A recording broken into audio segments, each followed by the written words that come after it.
is up, everybody, and welcome back to a brand new video. Today is a beautiful, beautiful Friday afternoon, and as you can probably read by the title, ZOOTED 2.0. Now before we start off today's video, if you are under the age of 18, my strongest advice is do not watch this video, but hey, at the end of the day, I cannot stop you from watching this video.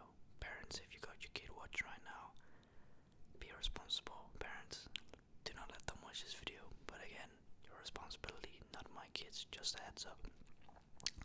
So, anyways, I'm super duper excited.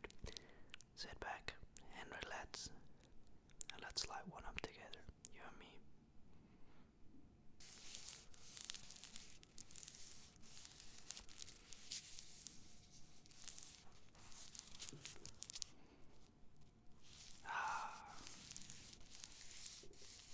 As the British like to say, a spliff.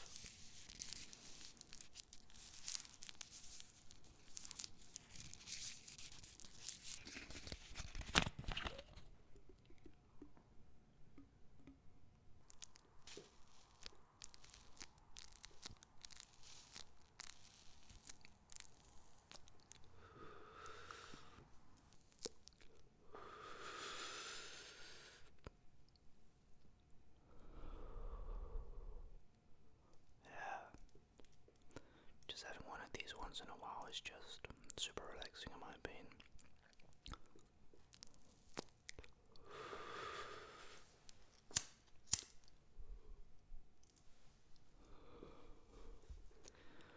I hope you all had a fantastic week.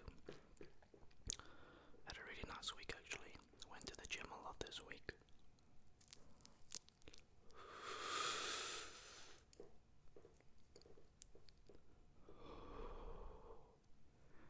You already know your boy's about to crash after this video. So one thing I love about this one is that this one is mixed. So it's got majority of it tobacco and a little bit of ASY.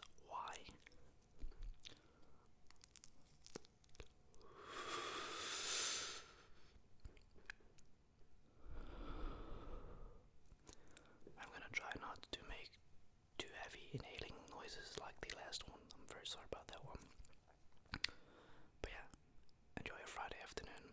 I just love making these type of videos once in a blue moon. I don't really make these very often, but it appears that YouTube, their policy has changed a little bit with these videos, because the last one I made was monetized. Watch me say this and get demonetized. Oh well, you know, it ain't all just about money at the end of the day. You gotta also make content that you want to make and provide for those who watch, which in this case, I wanted to make this for you.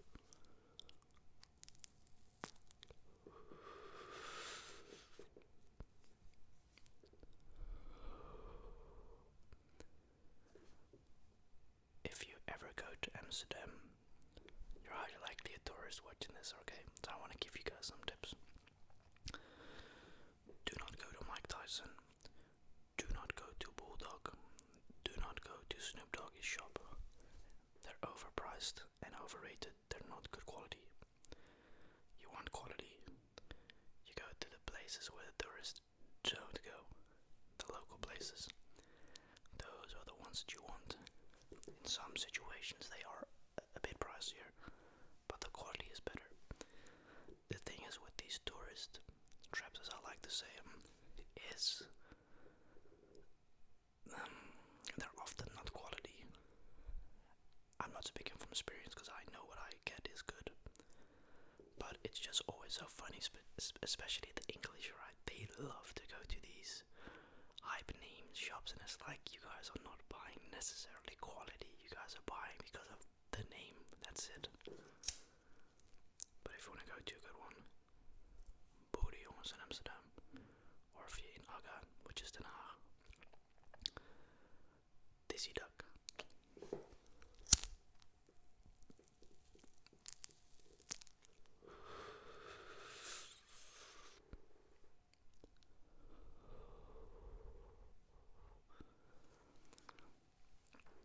Those are like the places you want to go. Oh yeah, I'm starting to feel a little bit This is amazing. For those who've never done this, I guess it really depends. Indica and sativa, whatever you like. I don't do WED. I don't do WEED. I cannot really handle that, and I just don't like it personally from experience. So I always get this weaker mixed one from the local place. I know the owner, so he always gives me the Joe Mellow stuff, you know.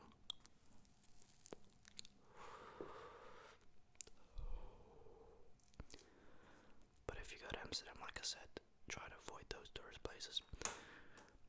You gotta look at it like this. From a Dutch point of view, right? If I see a lot of Dutch local people at that shop, then it's good. If you see more tourists than local, it's a no-go. It's like buying ice cream in Italy, right? Don't go to these colorful ice creams, go to the ones that are less colorful and have more of the local people. Because gelato is one thing that people get scammed on a lot when they want to buy authentic gelato. I don't think I've ever had authentic gelato, unfortunately. Would love to try one day. The munchies will probably kick in like 15-20 minutes. But what this does for me personally, from my own experience of speaking, is I sometimes have these nights that I cannot sleep. Kick back, light one up, you know, puff puff, and I go to sleep. It's therapeutic. For some, music is therapeutic at sleeping. For some of us, this is our medicine or therapeutic thing, I suppose. It's really what you look upon, really. It's what you prefer, I guess.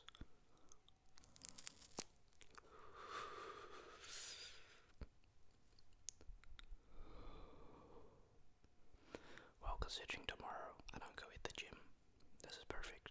A perfect start to start the weekend on 5 days, so I agree, my friend. I really do.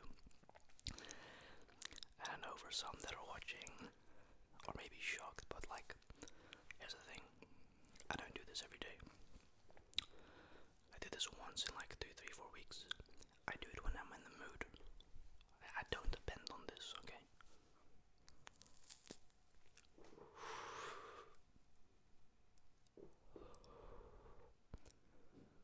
It's so boring. I wish I had someone next to me. I wish I had some music in the background. That's the best things to do. Like, when I do, I'm with friends. It's just a chiller vibe. Bit of background music. I just kick back and talk about life. You know, it's just chill. Now I do want to speak about football. Obviously, for those who don't know, I unfortunately support Manchester United. I know this season has been dreadful, but we gotta look at it on the positive side as well. Ruben Amorim is changing up the squad, rotating a bit more, which I like, trying to find the key players. We have to address the elephant in the room, which is Marcus Rashford, right? He's 27, 28. For football, it's starting to get old, you know. When you become close to your 30s, you're considered old in football, with all due respect, because your body requires more from you every day, longer recovery, and etc. I know Marcus Rashford is over. I know for a fact this is his last season. If for some odd reason that can change into him becoming what he was once, phenomenal, fantastic. But we also just have to look at it from a realistic point of view. Is that going to happen? Can that happen? I doubt it. And that's because of his, well, it's gotta be his behavior/attitude. You know what I mean? Because with all due respect, Marcus Rashford hasn't won very much in his career. I don't just look at how he's played, I also look at trophies that he's won. Hasn't won a World Cup. Hasn't won a European thing as well. You know, against Italy, for instance. Phenomenal. I was for Italy. Sorry.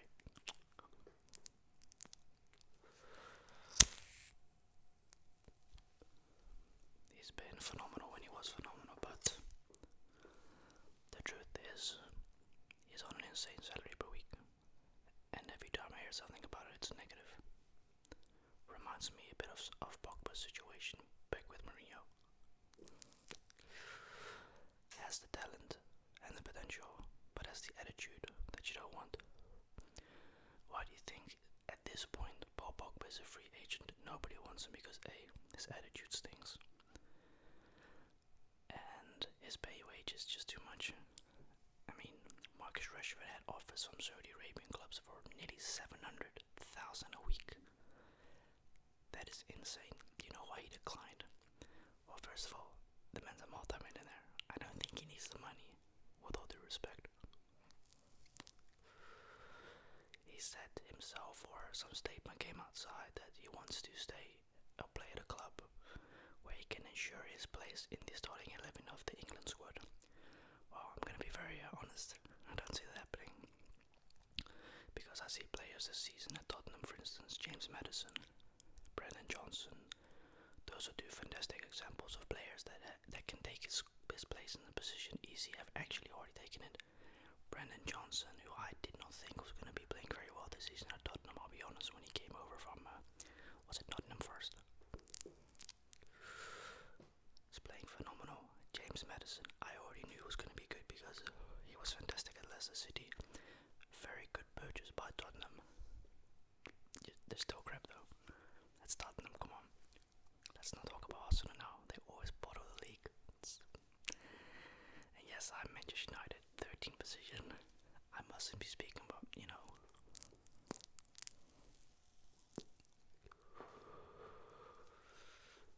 if you're lucky to sell Rashford.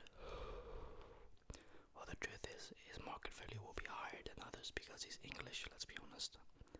We've all seen how biased the media outlets are when it comes to English players, But let it be a footballer of color or from different nationality, you see the media is different.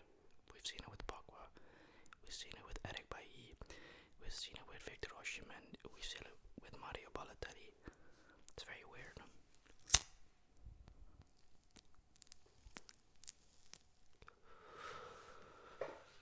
I think Rashford, yes, there have been links of him, Saudi Arabia, but that's already been declined by him and his agent. PSG have had interest. I highly doubt it. I think a team in the Premier League would be the best for him. I would like him to stay in the Premier League if we do sell him. I think you maybe get 25 million max for him. Honestly, I think Newcastle United may be something for him, but again, their pace and style is so different than United. Not sure if you'll be able to handle that approach of their playing style,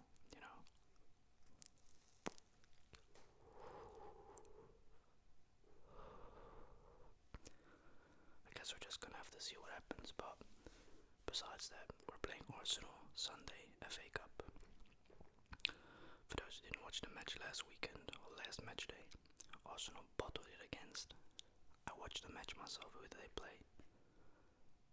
Nottingham, whatever. I think it was Brighton. Brighton are a really good team. Don't underestimate them. But yeah, Arsenal bottled it pretty much. Like that they've been doing for years.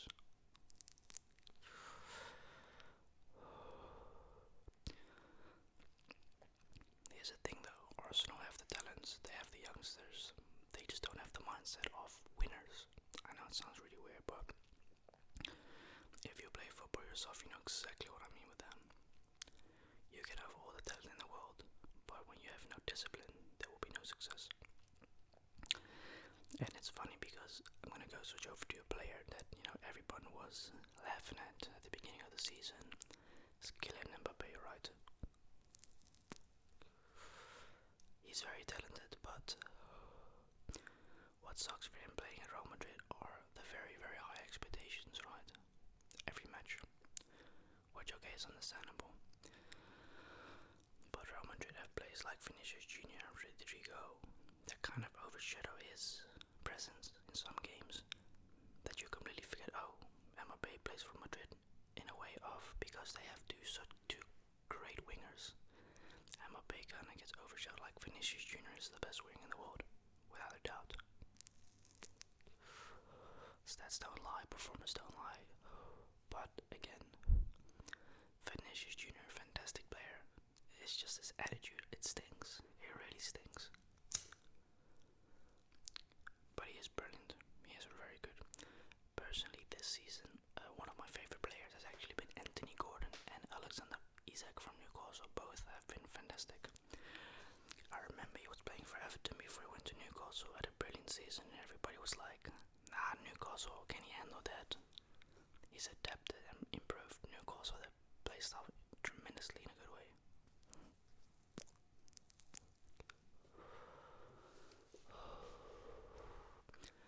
I cannot believe that Nottingham Forest are third on the table in the Premier League. Massive respect for them as a team, because you gotta look at it like this. Teams like Man City, Man United, Liverpool, Arsenal, Tottenham, Aston Villa, they have big budgets. Okay, maybe not Aston Villa. So for a smaller club as Nottingham to compete in the best is impressive, because they have less to spend. It's insane. Ja, ik voel hem best wel, ik zeg eerlijk, maar gewoon lekker toch? Wow. It's time for a chocomel.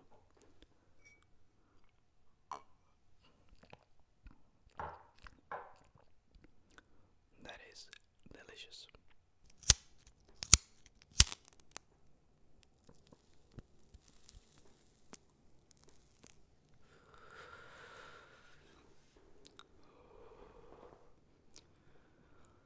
I probably talk too much about football. I'm very sorry if it irritates some of you. I just love speaking about football. I'm a football addict. I love it. United has been my club since 2013-12.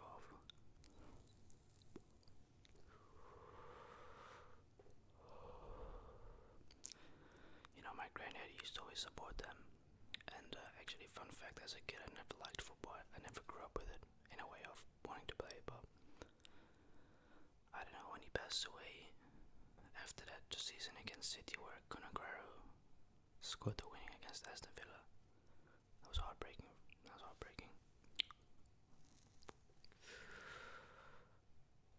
Wasn't a QPR. Doesn't matter. United drew against Stoke City. And the only thing that needed to happen was for City to not win that game. And it just happened the last minute that they won, so that City could win the Prem that season. It just breaks my heart if I speak about it. I forgot what I was gonna say. Oops.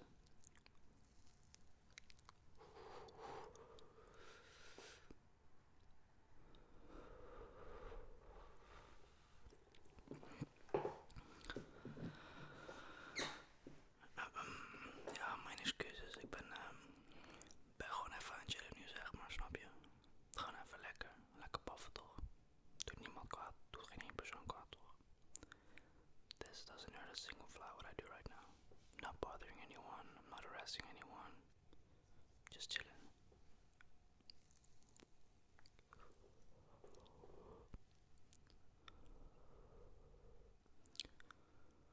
I've had enough of it.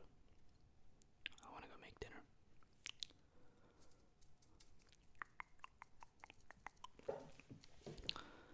I do think Liverpool will win this season. It's very unlikely that Man City will win it point-wise and goal difference. But I really just think it's going to be Liverpool. Arsenal, no chance. Geen van kans. No, I really don't think Arsenal makes a chance anymore. They've bottled it again, as per usual. They like to draw a lot. But Man United like to lose a lot. I know. However, I am going to end this video because I want to make some food. I do really hope you guys enjoyed this video.